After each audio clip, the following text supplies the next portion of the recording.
Alright, what's going on everyone? It's me back again with another chapter review and leaks, I guess. Well, not really chapter review, but the leaks and spoilers for chapter 239 of JJK.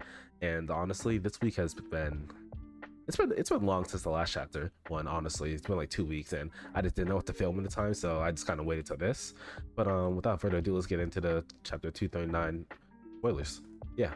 All right, and before the video starts, huge shout out to Miyamura on Twitter. That's where I get all the leaks from, and everyone go follow him because he's just amazing, honestly.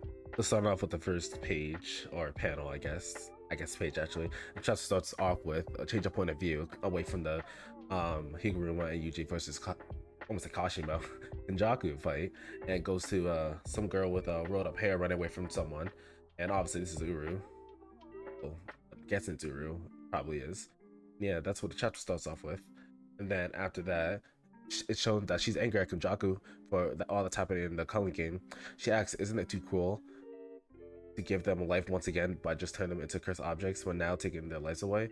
She's basically saying like he promised them a new life and the colony games in the future, but now he's just trying to take them away, which I get his plan. I see his plan is it's revealed later in the chapter, but she's just like, what is the point of doing all this just to take their life away again? After that, she gets trapped in a jellyfish type curse, and she hears Konjaku say, "If it's too tasteless, I'll add more flavor. If it's too strong, I'll add more of the original."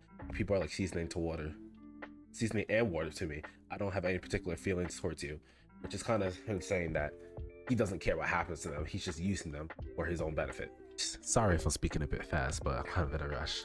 But after that, she tries to fight back, but Kenny fully seals her head and says, "Even though I don't have feelings towards you people, I sometimes feel like you guys are too good to waste."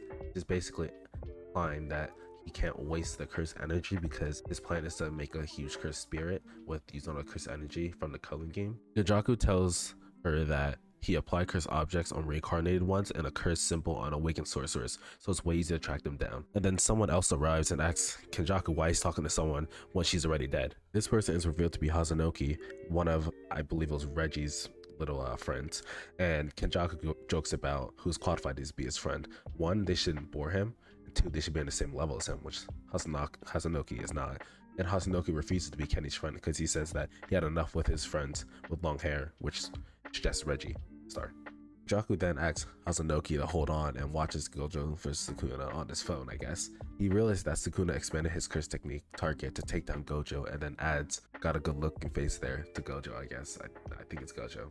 Kenjaku then explains that he left his curses at Shinjuku to monitor. He says he'll know if anyone leaves Shinjuku based on the total amount of curse energy. Also, he knows the amount of curse energy each sorcerer has, including Yuta, who is the number 2 to Gojo. He also shares his sight with the curses, so it's way easy to track everyone. Jaku then attacks Hazanoki with his curses. Hazanoki tries to survive by throwing his teeth towards Kenjaku, muted with his curse technique. Teeth explodes at contact, and Hazanoki attempts to run away, but Kenny's curses round him up. What his true objective is, Kenjaku says he's going to end the Colon game by eliminating all the players, and with a binding value, he'll activate merging, the process of Tengen in Japan. Hazanoki asks why he's doing this, and Kenny just responds by saying, "Don't you want to make sure if something you thought is interesting is true or not? It's not what living is all about." Hazanoki basically tells Kenny to look at his own shit every morning to satisfy his curiosity. And then at the next panel, we see Takaba arriving to fight Kenjaku after just randomly strolling on the street. Kenjaku immediately attacks Takaba and wonders why he came alone because there's no monitoring from Meimei. But Kenjaku says that he doesn't have any interest in awakened players except Higuruma, which kind of hypes up Higuruma a lot. But I guess Kenjaku does not know Takaba's curse technique or what he could do. The attack hits, but it doesn't let a scratch at Takaba, and Kenjaku is in disbelief. Takaba curses at Kenjaku, saying, "Shitty little monk, you try to kill me, I'm not forgiving you. Let me get you in jail." Kenjaku realizes that there's something off about Takaba, and then Takaba says there's a lot of things to get excited about or in the world, but the number one thing to get excited about is when an entertainer only there to match numbers takes the whole show. And Kenjaku says, "You're right." That's where the chapter ends. Honestly, this chapter was okay. I was hoping it would go to Higuruma and Yuna fight, but this is also a good fight, I guess. I want to see where this lands, and honestly, I think it could be a really good outcome. Hope Takaba doesn't die, but honestly, how OP Kenjaku is, Takaba might die.